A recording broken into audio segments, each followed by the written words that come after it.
2026 ମସିହାରେ କୁମ୍ଭ ରାଶି ଉପରେ ଶନି ମହାଗ୍ରହଙ୍କର ପ୍ରଭାବ କିପରି ରହିବ ଏବଂ ଶନି ମହାଗ୍ରହ ଜନିତ କୁପ୍ରଭାବରୁ ରକ୍ଷା ପାଇବା ପାଇଁ କୁମ୍ଭ ରାଶିଜାତ ବ୍ୟକ୍ତି କ'ଣ ସବୁ ପ୍ରତିକାର କରିବେ? ଜୟ ଜଗନ୍ନାଥ। ନମସ୍କାର, ମୁଁ ତପନ ଡାଇଜେଷ୍ଟକୁ ଆପଣଙ୍କୁ ସ୍ୱାଗତ।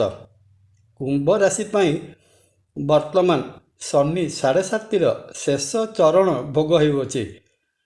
ଏହି ସମୟରେ ଧୈର୍ଯ୍ୟ ଧରି ଶୃଙ୍ଖଳିତ ଜୀବନ ଯାପନ କଲେ ଶନିଙ୍କର 7.5ର ଶେଷ ସମୟରେ କୁମ୍ଭ ରାଶି ବ୍ୟକ୍ତି ଆର୍ଥିକ କ୍ଷେତ୍ରରେ ସମୃଦ୍ଧି ଲାଭ କରିପାରିବେ।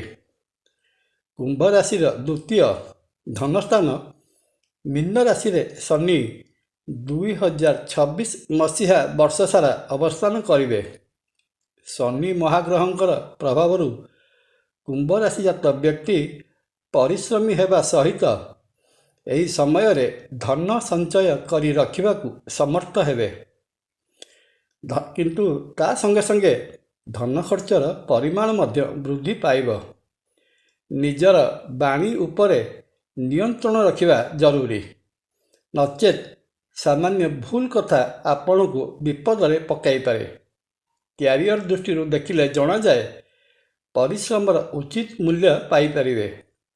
ବର୍ଷର ପ୍ରଥମାର୍ଦ୍ଧ ବିଶେଷ ଶୁଭ ଫଳ ପ୍ରଦାନ କରୁଥିବା ବେଳେ ଦ୍ୱିତୀୟାର୍ଦ୍ଧରେ ଚାକିରି କ୍ଷେତ୍ରରେ ସ୍ଥାନ ପରିବର୍ତ୍ତନ ହେବ। ପାରିବାରିକ ଜୀବନ ଠିକ୍ଠାକ୍ ରହିବ, କିନ୍ତୁ ପରିବାରର ଅନ୍ୟ ସଦସ୍ୟମାନଙ୍କ କଥା ଶୁଣିବା ଉଚିତ ହେବ।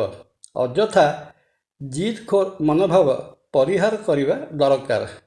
ପରିବାରରେ ଅନ୍ୟମାନଙ୍କର ଦୋଷ ତ୍ରୁଟି ଦେଖିବା ଅପେକ୍ଷା ନିଜ କାର୍ଯ୍ୟକଳାପ ଉପରେ ଧ୍ୟାନ କେନ୍ଦ୍ରିତ କରିବା ଦରକାର। ମାର୍ଚ୍ଚ ମାସ 15 ତାରିଖ ଠାରୁ ଏପ୍ରିଲ ମାସ 14 ତାରିଖ ପର୍ଯ୍ୟନ୍ତର ସମୟ ଦାମ୍ପତ୍ୟ ଜୀବନ ପାଇଁ କଷ୍ଟକର ସମୟ ରହିବ। ପ୍ରେମ ସମ୍ପର୍କରେ ରହିଥିଲେ 2026 ମସିହା ବର୍ଷର ଦ୍ୱିତୀୟାର୍ଦ୍ଧରେ ବିଶେଷ ସତର୍କତା ଅବଲମ୍ବନ କରିବେ। ସ୍ୱାସ୍ଥ୍ୟ ଦୃଷ୍ଟିରୁ ଦେଖିଲେ ଜଣାଯାଏ ରୋଗକାରକ ଗ୍ରହ ତଥା କୁମ୍ଭ ରାଶିର ଅଧିପତି ଶନି କୁମ୍ଭ ରାଶିର ଦ୍ୱିତୀୟ ମାରକ ସ୍ଥାନରେ ବର୍ଷ ସାରା ଅବସ୍ଥାନ କରୁଥିବାରୁ ଶରୀରରେ ବାୟୁ ବିକାର ଜନିତ ରୋଗ ପ୍ରଦାନ କରିପାରନ୍ତି। ଆଣ୍ଠୁଗଣ୍ଠି ସ୍ଥାନରେ ଦୂଷିତ ବାୟୁ ଜମା ହୋଇ ଆଣ୍ଠୁଗଣ୍ଠିରେ ଯନ୍ତ୍ରଣା ସୃଷ୍ଟି କରିବେ। ଡାଇବେଟିକ୍ ପ୍ରତି ସାବଧାନ ରହିବେ। ସ୍ନାୟୁବିକ ସମସ୍ୟା ଦେଖାଯାଇପାରେ। ଏହା ସହିତ ଭ୍ରମଣ ଜନିତ ଯାତ୍ରା ସମୟରେ ଦୁର୍ଘଟଣା ଘଟିବାର ସମ୍ଭାବନା ମଧ୍ୟ ରହିଅଛି।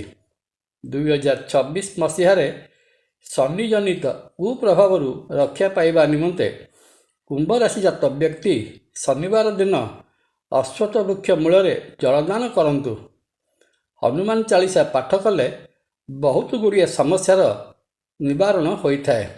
ପରିଶେଷରେ ଶ୍ରୀକ୍ଷେତ୍ରରେ ବିରାଜିତ ମହାବିଷ୍ଣୁ ଶ୍ରୀ ଜଗନ୍ନାଥ ମହାପ୍ରଭୁଙ୍କୁ ଦର୍ଶନ କଲେ କୁମ୍ଭ ରାଶିଜାତ ବ୍ୟକ୍ତିଙ୍କର ରହିଥିବା ସମସ୍ତ ଦୋଷ ଖଣ୍ଡନ ହୋଇ ମନବାଞ୍ଛିତ ଫଳ ପ୍ରାପ୍ତ ହୋଇଥାଏ।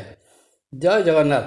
ଭିଡ଼ିଓ ଭଲ ଲାଗିଲେ ଲାଇକ୍, କମେଣ୍ଟ ଓ ସେୟାର କରିବା ପାଇଁ ଅନୁରୋଧ। ନମସ୍କାର। ତପନ।